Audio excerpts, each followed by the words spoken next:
Bonjour à tous, bienvenue à notre église Élie. Je suis très heureux que vous soyez parmi nous ce matin. Nous allons remettre ces instants dans la main du Seigneur.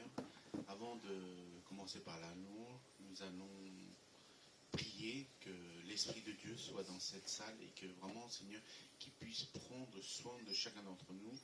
Priez aussi pour vos besoins, que ce soit pour votre famille, dans le travail, dans votre vie personnelle. Parce que nous avons un Dieu qui entend la prière de ses enfants. Alléluia. Nous allons courber la tête et prier pour nos besoins. Alléluia. Merci Seigneur encore pour tous tes bienfaits. Nous t'adressons toutes ces louanges, toute cette adoration encore ce matin, Seigneur. Seigneur, que tu puisses nous sonder, Seigneur, nous renouveler encore en toi. Merci encore pour nos familles, Seigneur, nos frères et sœurs qui sont ici et ceux qui sont derrière leur petit écran. Vraiment, Seigneur, que tu puisses les combler, Seigneur, les fortifier, les faire grandir avec toi. Merci, Seigneur, parce que tu es là auprès de nous, même si des fois nous sentons que nous sommes seuls, abandonnés, mais tu es là, parce que tu as dit, Seigneur, quand tu es devant cette porte, Seigneur, et tu attends qu'on t'ouvre, Seigneur Jésus.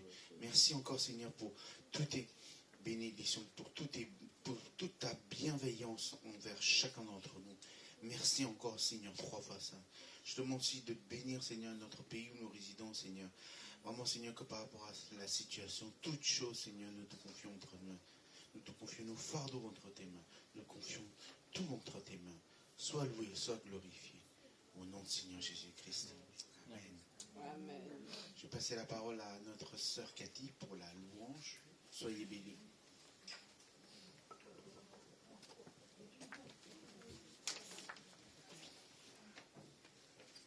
Bonjour tout le monde.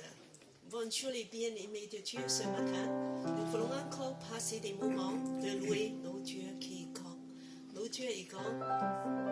Et Seigneur, merci pour ta grâce. Je vous invite tous à vous lever. Ta grâce est infiniment grande. Tu es merveilleux, Seigneur. Ce matin, nous voulons te porter la louange de tous nos cœurs.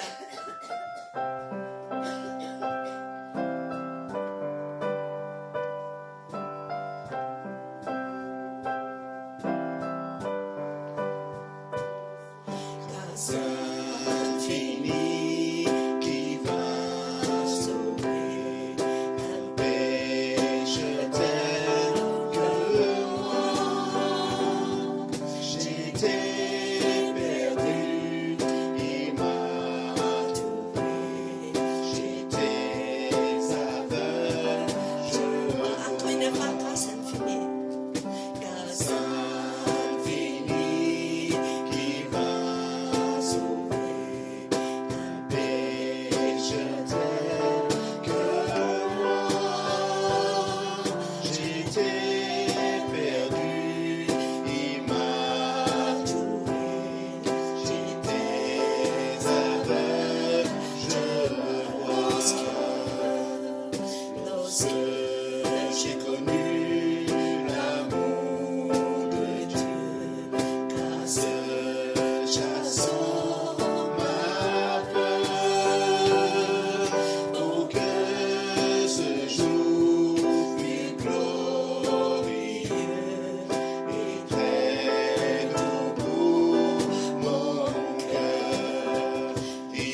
gloire. Merci tout ce que tu as fait pour nous.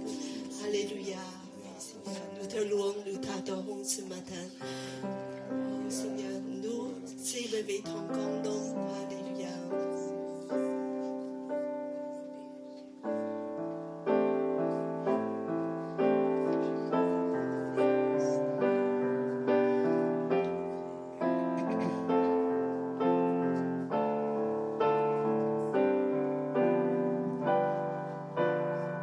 Je viens dans ta présence, Seigneur de l'univers, rien n'a plus important,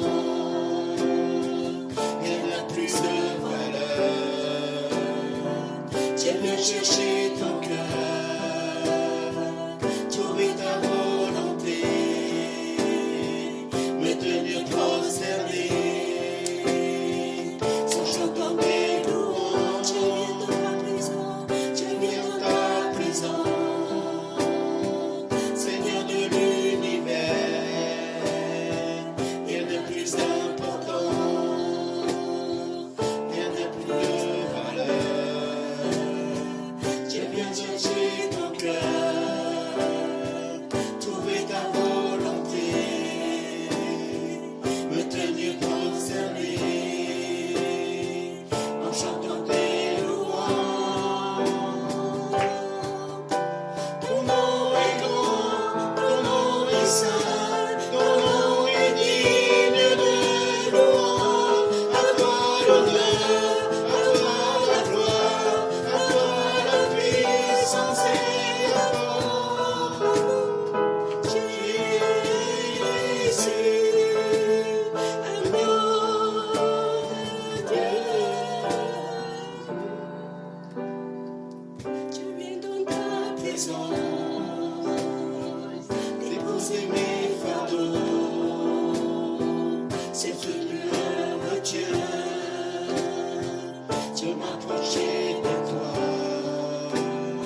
Celui qui nous porte dans tous les tempêtes. Oui, Seigneur, merci.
magnifique, digne de louange. Tu es grand, Jésus, tu es grand. Merci, Jésus. Merci Jésus. Tu es si bon. Tu es parmi nous. Merci Saint-Esprit. Remplis-nous. Remplis-nous. Renouvelle-nous ce matin, Seigneur. Remplis-nous. Déverse sur nous ta grâce. Guéris-nous. Seigneur, guéris-nous.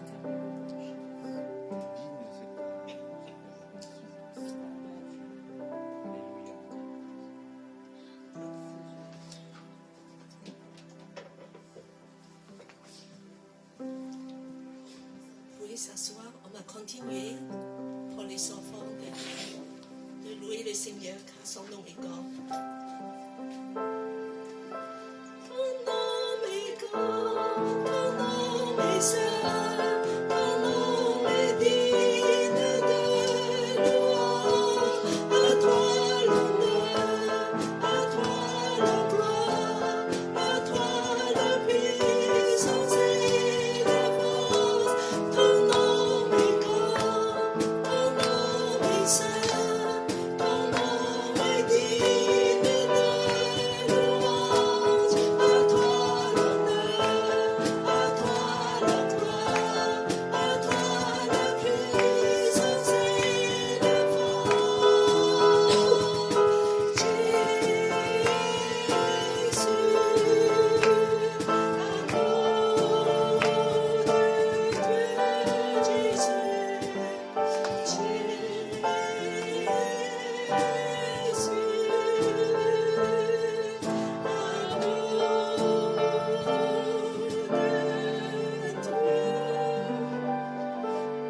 Applaudis Jésus, l'agneau de Dieu, alléluia, tu es digne de gloire, de louange, alléluia, alléluia.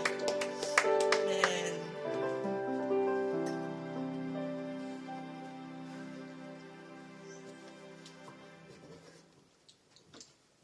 Merci Cathy pour la louange. Nous allons prier pour les offrandes. C'est important de prier pour notre Seigneur. Je vais demander à la sœur Patricia de prier pour les offrandes. Seigneur Dieu d'amour, Dieu propre saint, merci pour ta grâce, merci pour ta bonté. Seigneur mon Dieu, nous t'avons loué, nous avons élevé nos voix, Seigneur mon Dieu. Ah Seigneur mon Dieu, tu es grand, Seigneur mon Dieu, tu es magnifique. Seigneur mon Dieu, nous élevons nos voix afin de te dire merci, Seigneur mon Dieu. Et nous voulons, Seigneur mon Dieu, t'offrir nos offrandes, Seigneur mon Dieu. Pour Seigneur mon Dieu, pour œuvrer, Seigneur mon Dieu, dans la croissance de ton Église, afin que nous puissions, Seigneur mon Dieu, œuvrer à toucher plein de disciples, Seigneur mon Dieu, à faire connaître ta parole à ceux qui te cherchent. Au nom puissant de Jésus, nous t'avons prié. Amen. Bonjour à tous, bienvenue à l'église Elim. Je suis très heureux que vous soyez parmi nous. Je vous dis, nous sommes des églises des nations. Notre devise est toujours de aimer Dieu, aimer la famille de Dieu et servir les autres. Donc voilà. Donc nous avons aussi nos rendez-vous dans la semaine, tous les mercredis, 15h30 pour le groupe sinophone et 19h pour le groupe francophone. Donc si vous êtes libre, si vous êtes disponible dans ces heures-là, je vous invite à y participer. Nous avons d'autres annonces, Cathy ? Il n'y a pas d'autres annonces. Donc après le message de Pasteur Stuart, Cathy va faire un briefing sur l'évangélisation de hier, vendredi. Ils sont allés avec la sœur Gladys. Donc j'invite Pasteur Stuart. Voilà, il y a le parcours des disciples tout à l'heure. Ah voilà, il y a le parcours des disciples après le culte. Pour ceux qui ont participé, n'oubliez pas de rester.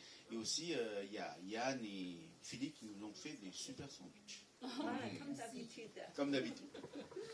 Comme vous voulez, celui-là ou celui-là. Comme ça, je peux. Oui, J'ai voilà. la main libre. Oui, vous avez main libre. Bonjour à tous. Bonjour. Vous êtes en forme? C'est bien. En tout cas, alors bravo aux jeunes, je vous encourage. Hein. Je trouve que c'est très bien qu'on se met à chanter, à louer le Seigneur. Bonjour à ceux qui nous suivent par l'écran. C'est bon là? J'essaye de Ouais, monter un ouais, peu ouais. votre micro. Merci, cher frère.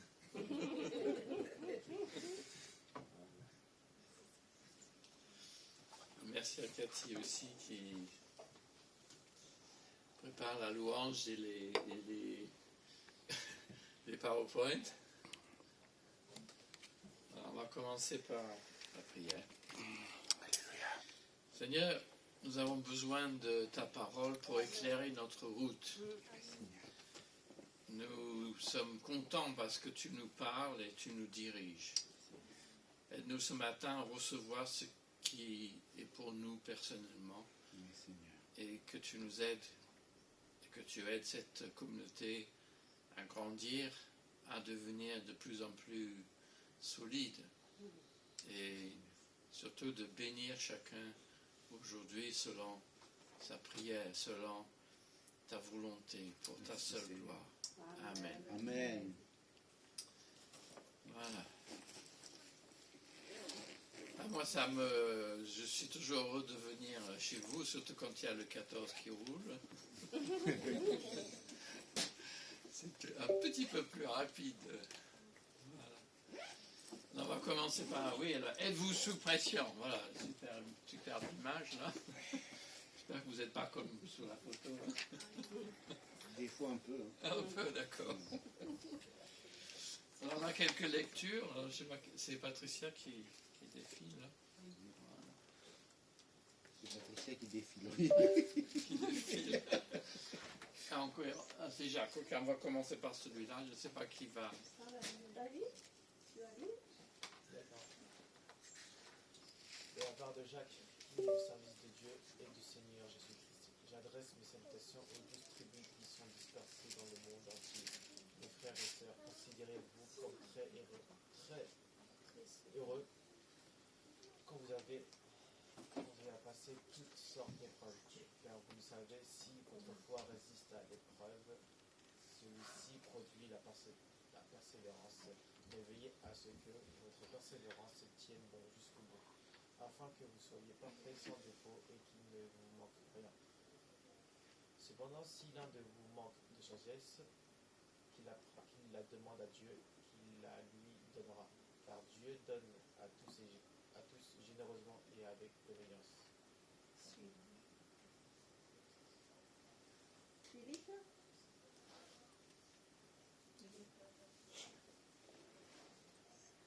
Nicolas, à haute voix. Mais qu'il demande à l'effort sans quitter, car la personne qui doute est semblable à une vague de la mer que le vent soulève et pousse d'un côté ou de l'autre. On ne doit pas s'imaginer recevoir quelque chose du Seigneur si l'on est hésitant et partagé dans tout ce que l'on entreprend. Que le frère ou la sœur qui est pauvre soit fier parce que Dieu l'élève, et que le frère ou la sœur qui est riche soit fier parce que Dieu l'abaisse. La personne riche passera comme la fleur des champs. Le soleil se lève, sa chaleur brûlante dessèche les champs. La fleur tombe et perd sa beauté. De même, la personne qui est riche se flétrira dans ses activités. Flétrira, oui, très bien. Ah, on lit l'autre aussi, oui. Quelques versets de l'Évangile selon Matthieu. Et c'était bon, là. Voilà. Quelqu'un Heureux d'autre? êtes-vous quand on vous insulte. Parlez fort, parce que sinon je ne vous entends pas, moi. Heureux êtes-vous quand on vous insulte, quand on vous persécute, quand on dit faussement toutes sortes de mal contre vous à cause de moi.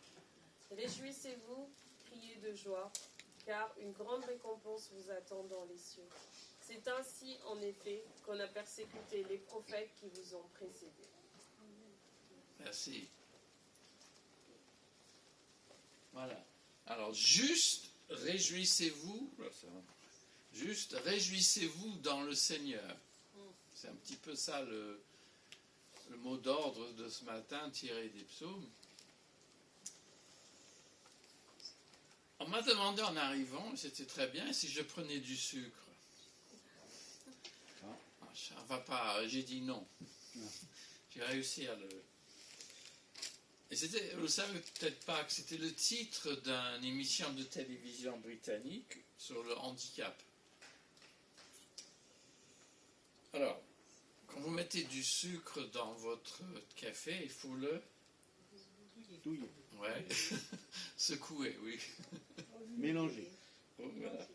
Alors, sommes-nous secoués par les prédications que nous entendons, mais pas assez remués pour répondre? Parfois, on dit, ah, moi, je suis touché, et je suis heureux de voir du monde devant moi. Je suis touché. Mais est-ce qu'on est remué jusqu'à répondre? Vous êtes fatigué des prédications, c'est à chaque semaine. Alors il y a des lectures et des paroles. Peut-être vous avez une fatigue, mais alors voici un message qui n'est ni sucré ni sirupeux, mais une vaccination douloureuse qui vise à nous protéger dans la vie chrétienne. Non pas pour nous immuniser contre les attaques, ça c'est pas possible, mais pour nous donner la force de caractère pour résister et surmonter. Et c'est ainsi que nous pouvons atteindre le match final et arriver en toute sécurité au dernier jour. Les chrétiens évangéliques aujourd'hui disent souvent « Je veux un christianisme pratique ». Une religion qui se salit les mains et qui se retrousse les manches. Alors cette lettre de Jacques que nous allons aborder pendant 2 semaines, parce que, mauvaise nouvelle, vous l'avez encore dimanche prochain. La lettre de Jacques, elle répond à cette attente pratique. C'est une lettre émouvante aux chrétiens d'origine juive de tout l'Empire romain. Et Jacques écrit dans une veine prophétique. Alors ça veut dire quoi ça? Ça veut dire, faut dire ça méchamment, c'est un peu prêchi-prêcha. Enfin, en utilisant un très bon grec, on dit qu'il est inspiré, mais le résultat c'est du beau. C'est du beau. Ce n'est pas juste jeter des mots sur une page en disant c'est inspiré, mais c'est moche. Non, lui c'est beau. C'est beau, c'est pas une écriture de mauvaise qualité, mais un grec raffiné, à la manière de l'ancienne traduction grecque de l'Ancien Testament. En plus, il invente des mots. Alors, il va parler au verset 6 des vagues. Alors, tout à l'heure, on a parlé des abrite-moi, si les tempêtes, les océans, etc. C'est donc toute cette imagerie marine. Alors il semble un peu moralisateur et qu'il n'y a pas vraiment d'ordre dans sa lettre. En fait, au contraire, son propos. Et je ne sais pas si vous le connaissez bien cette lettre, mais si vous avez un petit quart d'heure cet après-midi. Ah bon, vous n'avez pas le quart d'heure cet après-midi, d'accord? Ben, si vous en avez, prenez la peine de lire la lettre du bout jusqu'à la fin. C'est que 5 chapitres. Dans une traduction récente, comme nous avons, la Nouvelle Français courant, enfin, une traduction inhabituelle peut-être pour vous. Et vous serez sûrement frappé de vous exposer comme ça à l'écriture. Donc en fait, c'est une lettre qui est bien construite. Les thèmes présents au début reviennent à la fin, suivant une forme de rondeau. Ça, c'est la musique classique. Il donne plein de conseils sur nombreux sujets par des mots crochets. Ah oui, il y a manque un T sur le PowerPoint. Des mots crochets. Alors, c'est unique dans le Nouveau Testament, c'est la seule lettre qu'il nous a laissée. Et c'était ce Jacques. Alors, c'est un apôtre, patriarche de l'église de Jérusalem, qui appelle cette lettre circulaire à l'église universelle. Et en utilisant à bon escient, semble-t-il, son autorité pastorale incontestable. loin d'être diplomate, sa lettre interpelle, voire agace. J'imagine des gens un peu fortunés n'ont pas trop aimé sa lettre, à mon avis. Ces formules font mouche et cherchent à encourager ses lecteurs. Voilà un petit peu pour quelques mots pour présenter cette lettre. Bon, si vous avez des bibles d'études, j'espère, vous pouvez relire ce genre de choses comme ça. La lettre, pour moi, évoque un jour de Pâques dans le nord de l'Angleterre où il pleuvait des torrents. J'étais chez ma tante. Elle n'allait pas à l'église et moi je ne connaissais pas les églises dans cette ville de Manchester. Je n'allais pas voir le foot. C'était dimanche matin. Mais il pleuvait des cordes. Et je suis allé dans une église, alors c'était bizarre, la première église où je suis.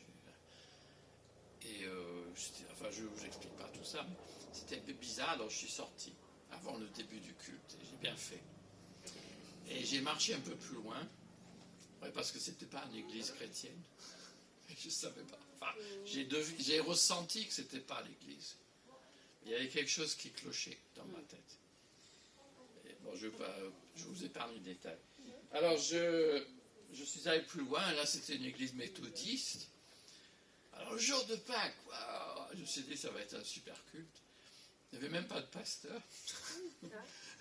Alors, qu'est-ce qu'il a fait bon, je ne sais pas, un prédicateur laïque? Il n'a pas prêché, il a lu la lettre de Jacques, du bout à la fin. Alors vous voyez, ça m'a marqué. Hein, parce que c'est bon, ça remonte à, je ne sais pas, 50 ans. Hein. Il a lu toute la lettre, de bout en blanc. Et c'était ça la prédication. Je ne le fais pas. Hein. Alors cette lettre de Jacques, elle est très marquée par l'Ancien Testament finalement. Bon, pour nous, ça c'est un peu compliqué parce que il y a quelques-uns parmi vous qui sont peut-être calés dans la Bible, mais on a tous des progrès à faire, n'est-ce pas? Alors Jacques, donc, c'est pétri d'Ancien Testament, proverbes, des prophètes, pas tellement des citations, mais si vous connaissez bien l'Ancien Testament, on le sent bien. Bon, c'est normal, il écrivait à des chrétiens d'origine juive, alors eux, c'était leur Bible, hein, l'Ancien Testament. Jusqu'au point où quelqu'un a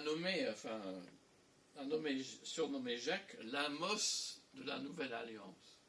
Bon, si vous ne connaissez pas Amos, ça ne vous dit rien. Mais Amos, c'était un prophète de l'Ancien Testament qui ne se gênait pas non plus. Il ne se gênait pas. Je ne sais pas ce qu'il nous dira s'il était avec nous ce matin. Mais enfin, Jacques est moins théorique que plus pratique. Merci. Plus éthique que théologique. Comment il faut vivre plutôt que ce qu'il faut croire. Mais bon, le premier chapitre a quand même quelques éléments un peu théologiques. La question du mal. Elle a tourmenté les étudiants, des philosophes, pour qu'en trouve une explication, parce que c'est la question que dans le temps, les jeunes se posaient, hein, mais alors si Dieu existe, pourquoi il y a tant de souffrances et de guerres dans le monde? C'est classique, hein. C'est un classique. Mais il faut répondre.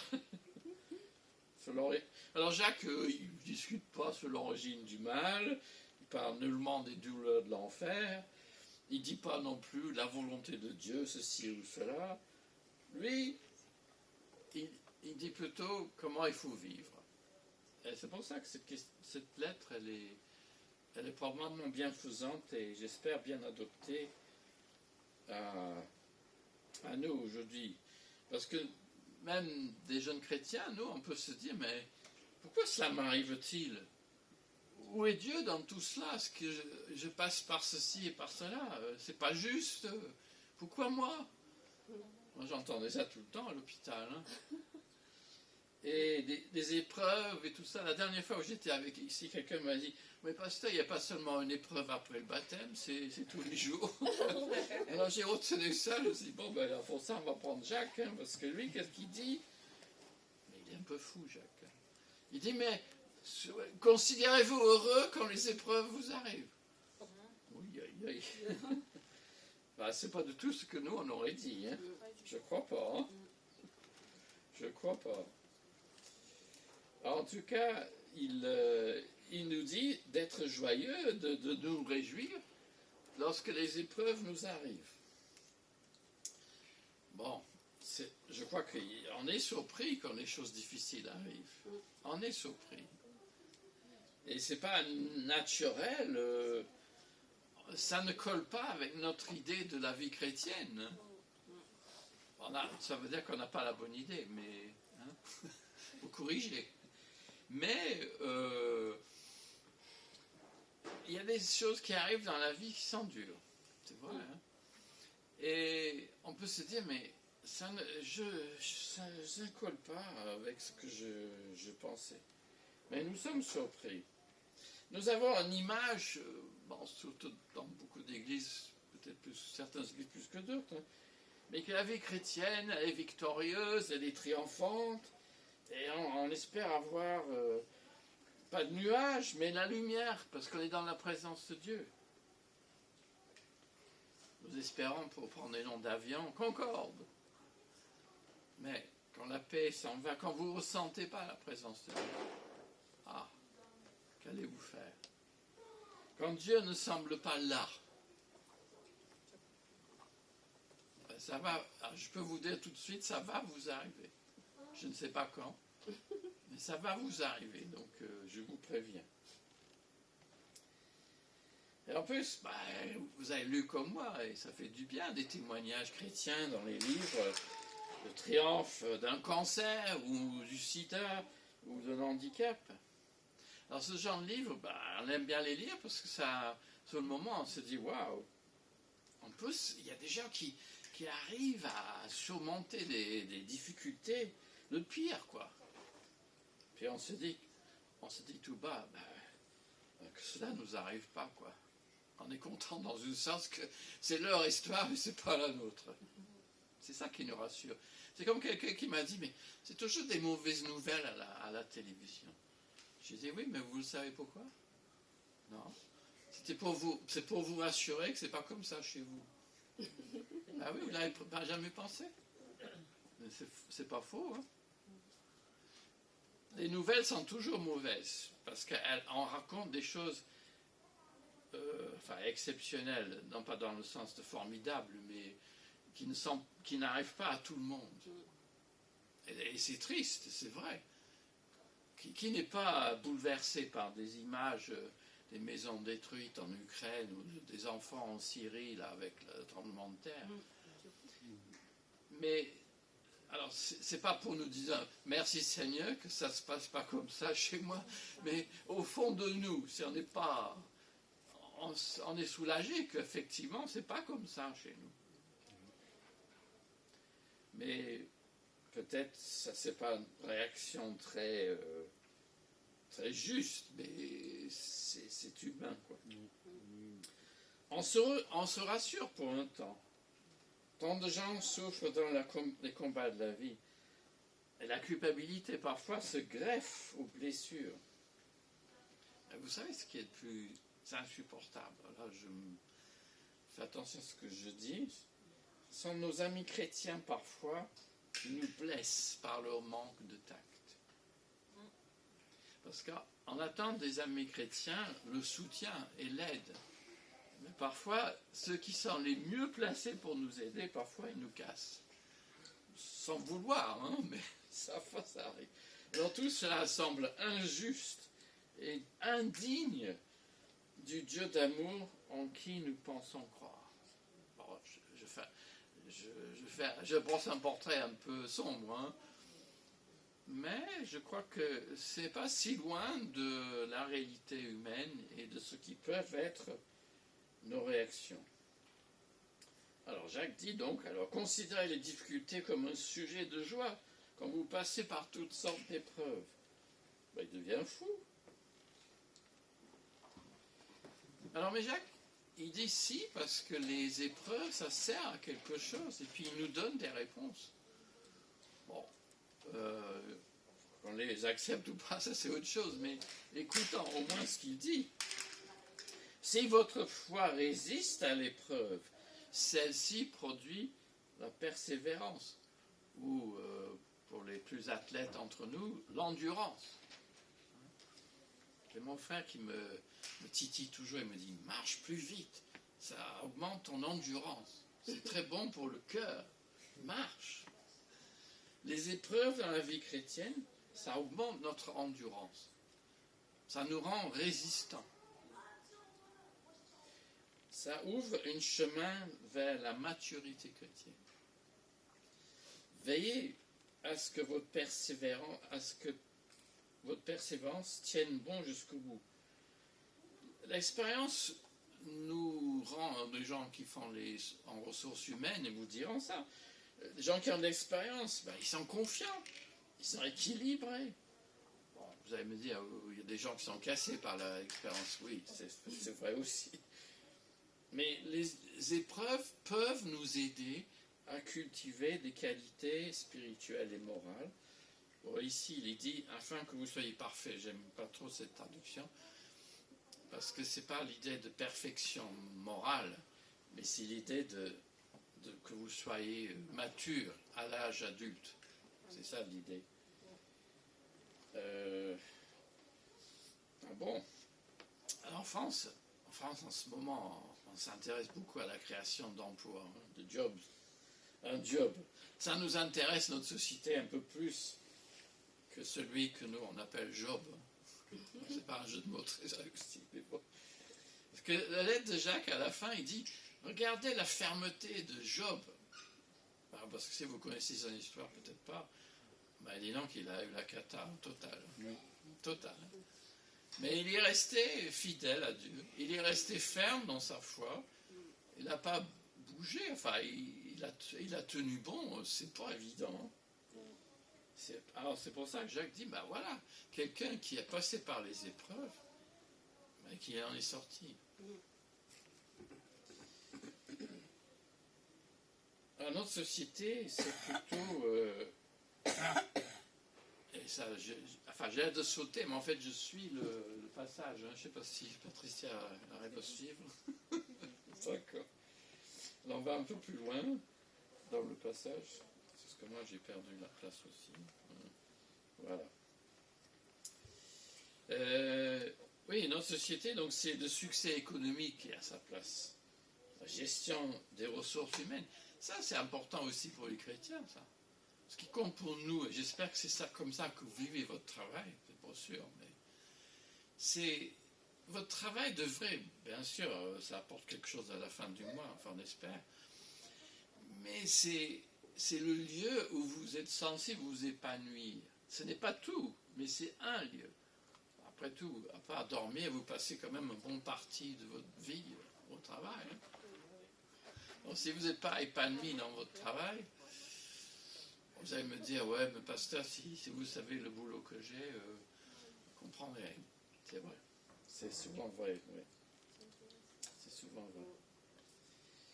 Mais, en tant que chrétien, notre souci pour la société, ce serait que ce n'est pas tant l'argent qu'on gagne, mais que le travail soit un lieu où on se réalise, on s'épanouit un petit peu, et qu'on ne soit pas cassé.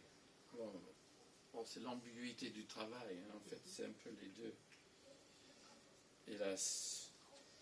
Alors, Jacques, vous voyez, c'est pour ça que ça fait un peu coq à l'âne, mais ou c'est peut-être moi qui a fait comme ça.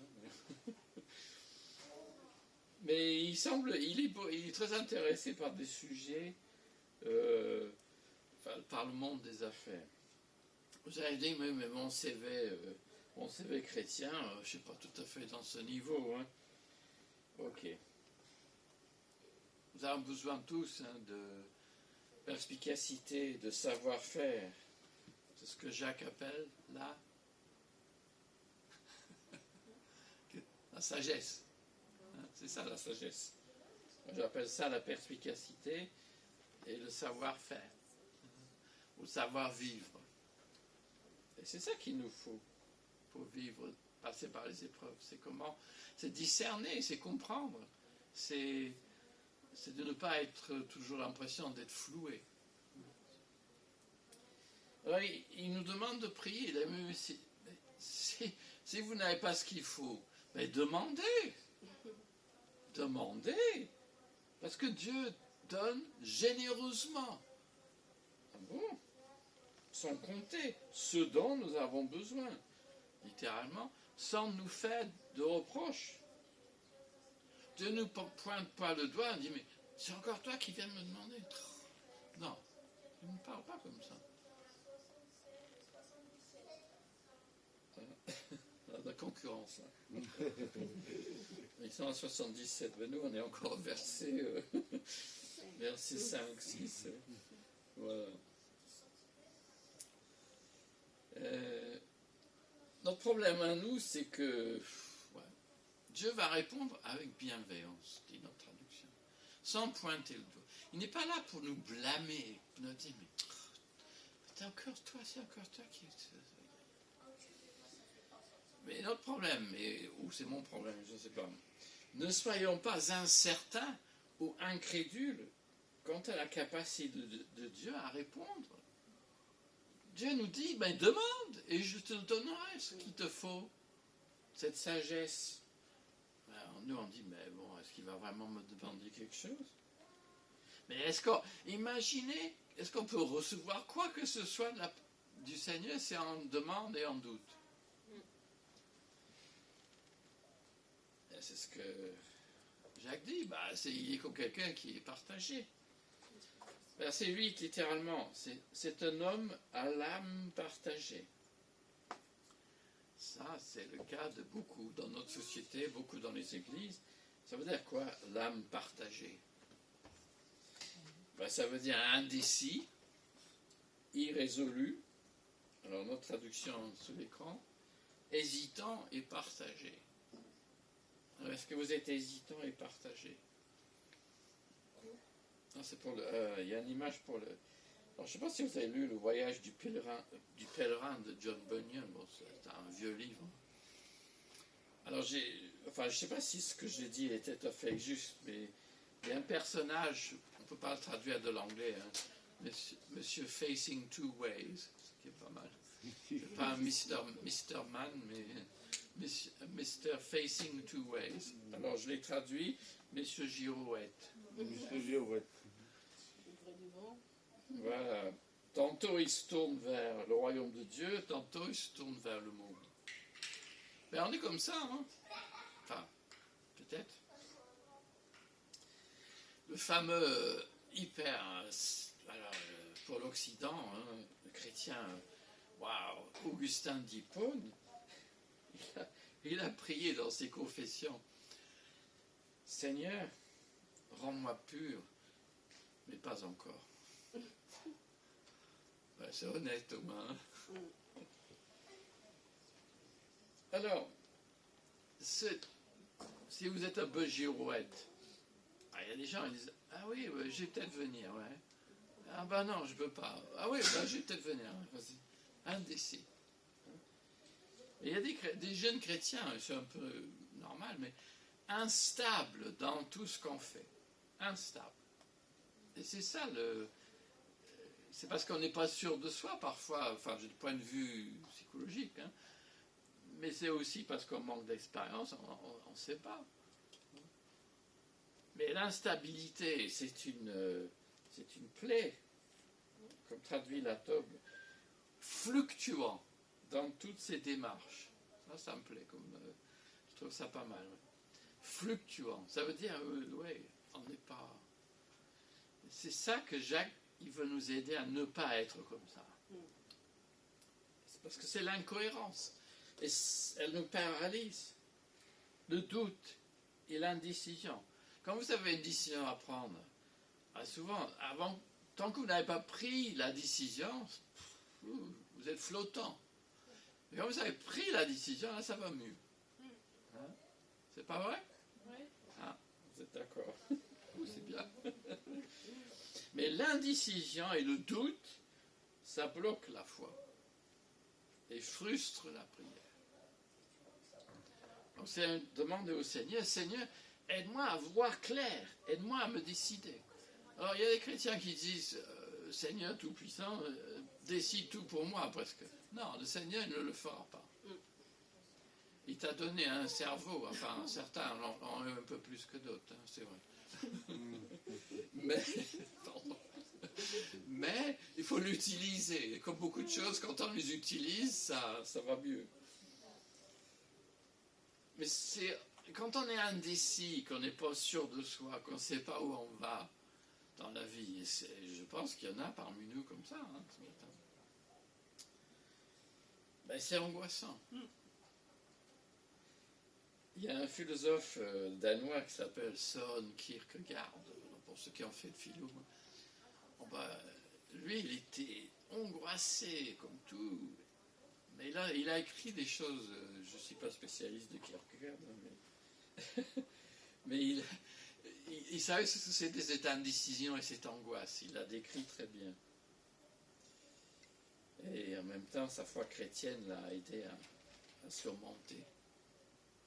Donc, Kierkegaard, oui. Ah ben, c'est ce que Jacques veut pour nous. Qu'on dépasse cette instabilité, on dépasse cette angoisse. Et c'est tout, enfin tout simple, c'est même trop simple peut-être. Hein.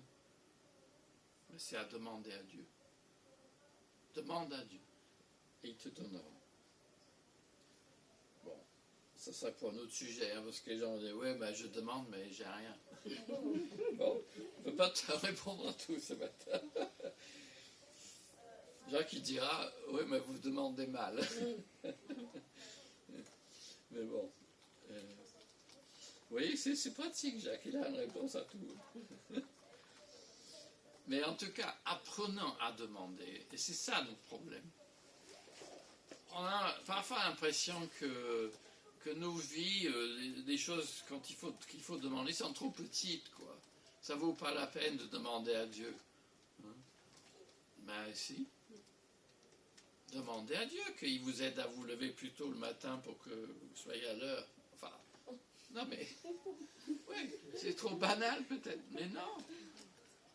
Bon, d'accord, Dieu, il va pas mettre votre réveil, hein. Mais vous pouvez le mettre vous-même. Mais vous pouvez demander à Dieu de vous aider, oui. Mais on n'ose pas parce que c'est trop, à la limite c'est trop bête, quoi. Mais je crois pas, hein. Et regardez Jacques, verset 9 à 11. Alors là c'est une petite leçon aussi. C'est un peu à contre-courant de notre société. Parce que dans notre société, la valeur humaine, ça dépend de ce que vous gagnez. J'allais dire, et le nombre de trimestres que vous n'avez pas cotisé. Enfin, que vous avez cotisé. Notre société, c'est ça. Alors, qu'est-ce qu'il dit Jacques? Il dit tout le contraire. Que le frère ou la sœur, bon, en français moderne, hein, parce que littéralement c'est que le frère. Que le frère ou la sœur qui est pauvre soit fier parce que Dieu l'élève. Les difficultés financières ne devraient pas diminuer l'estime de soi. Ouais, parce qu'on peut avoir souvent des fins de mois difficiles. Et la réaction peut être pour certains, oh, je suis nul, et on se rabaisse. On se rabaisse. Mais les difficultés sont là pour nous pousser à faire confiance à Dieu. Pas à faire n'importe quoi. Mais à faire confiance et à agir aussi sagement. Si vous avez des difficultés, il faut peut-être refaire votre budget et puis essayer de le respecter un peu plus, quoi. Serrer les, comment on dit, les cordons de la bourse. Mais à l'inverse, ça existe aussi. Hein. Oui, pardon, j'ai pas fini sur les moins bien lotis. Ouais. Notre fierté et notre sécurité, ça ne dépend pas de notre compte en banque, mais de notre Seigneur. Facile à dire, mais c'est lui notre fierté.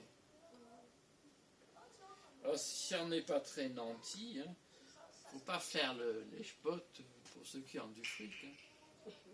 Ben oui. C'est la tentation. Hein. Et l'autre tentation, bon, je vise pas notre frère qui a son restaurant à Neuilly, mais déjà, certaines personnes à Neuilly, personnes aisées, disons, hein. Bon, on va dire Neuilly parce que c'est facile. Ils ne doivent pas imaginer qu'elles sont au-dessus des tempêtes de la vie. Parce qu'il y a des gens qui ont de l'argent, ils pensent que tout leur est dû et qu'ils n'ont pas de problème. Quoi. Ils n'ont pas de problème. Alors qu'est-ce qu'il dit, Jack? Que le frère ou la sœur qui est riche soit fier parce que Dieu l'abaisse. Il soit déclassé. Oui, il n'est pas tendre. Hein? Alors, qui est-ce qui a chanté Money Can't Buy Me Love? The Beatles. Money can't buy me love. Can't buy me love. Oh. Je demande à Nicolas de chanter ça une fois. Et oui, l'argent ne peut pas acheter l'amour. Hein? Chanter les Beatles. Vous savez, les gens, bon, vous n'êtes pas riches donc vous ne savez pas, mais les gens qui ont plein d'argent, ben, ils possèdent beaucoup souvent, hein? Surtout en France. Hein? Ils ont des maisons aussi, des appartements là, mais ils dépensent plus aussi. Hein? Et ils s'inquiètent davantage. Les actions en bourse apportent d'autres soucis. Tandis que le partage, the share, c'est encore un jeu de mots à transformer, the sharing, non pas des shares, sharing, le partage est une action, une action bienveillante.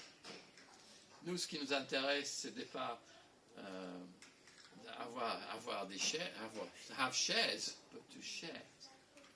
Non pas d'avoir des actions, mais une action de partage, une action bienveillante. Oui, le capital et ses avantages, dit Jacques, sont de courte durée. Parce que la riche, quick, va disparaître selon la sagesse de l'Ancien Testament. Se flétrira dans ses activités. Flétrira, c'est comme la plante sur mon balcon. Comme ça. Oui. Il n'y en a pas, justement. Je les tue. Alors, il disparaître, cette plante, ce riche, même pendant ses occupations. Jacques ne précise pas des délais, mais il croit que la fin est proche. Oui, la fin de la prédication est proche aussi. Alors, que retenir de tout ça, ça fait peut-être un peu beaucoup. Hein. C'est pour ça que j'ai dit au début, juste retenez une phrase qui a été pour vous ce matin. Réjouissez-vous dans les difficultés, priez pour la sagesse avec confiance et espérance, sans faiblir. Le Seigneur donne sa bénédiction, non pas en fonction de notre valeur en bourse. Lui, il estime davantage l'endurance, la persévérance. Et lorsque nous sommes sous pression, et vous l'êtes, cultivant cette persévérance. Et le Seigneur récompensera cette qualité chez ceux qui l'aiment.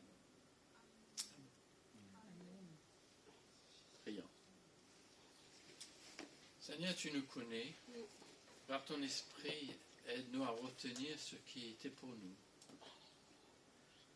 Une phrase, une idée, un commandement, une parole de consolation. Seigneur, tu connais notre vie, tu sais où nous en sommes en ce jour même. Tu sais ce qui est difficile pour nous.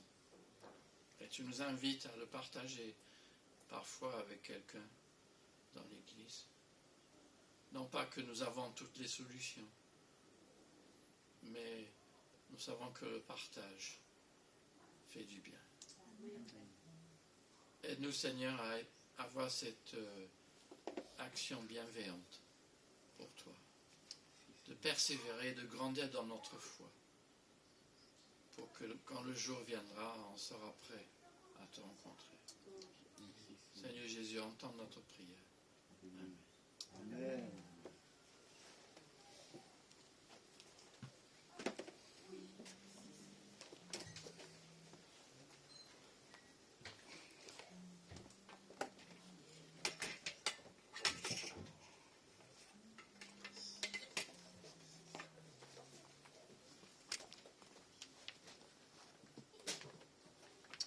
Merci, pasteur, pour ce message qui nous touche aussi, parce que voilà, c'est vrai que nous sommes dans des temps difficiles, c'est vrai que voilà, ça nous encourage que nous ne sommes pas abandonnés, que vraiment c'est vrai que nous, quand peut-être nous ne passons pas des épreuves, mais nous devons aussi nous réjouir, mais nous renforcer, c'est-à-dire être encore plus forts. Peut-être les années qui suivent vont être encore plus difficiles, on ne sait pas. Donc voilà, peut-être le Seigneur veut nous fortifier encore pour qu'on soit plus fort dans l'adversité. Donc voilà.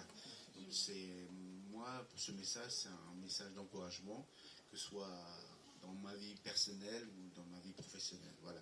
Que ça vous encourage aussi. On peut, comme dit le pasteur, relire la lettre de Jacques. Voilà, si voilà pour on doit se réjouir dans les épreuves. C'est vrai que c'est pas facile. Réjouir dans les épreuves, c'est-à-dire réjouir dans les moments difficiles, c'est difficile. Prier dans les moments difficiles, c'est dur aussi.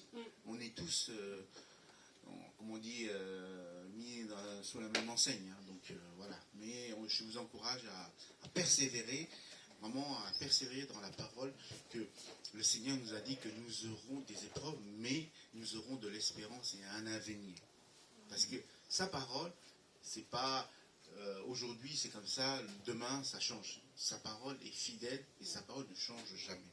Donc soyez confiants et soyons qu'on soit rassurés dans la présence de notre Seigneur.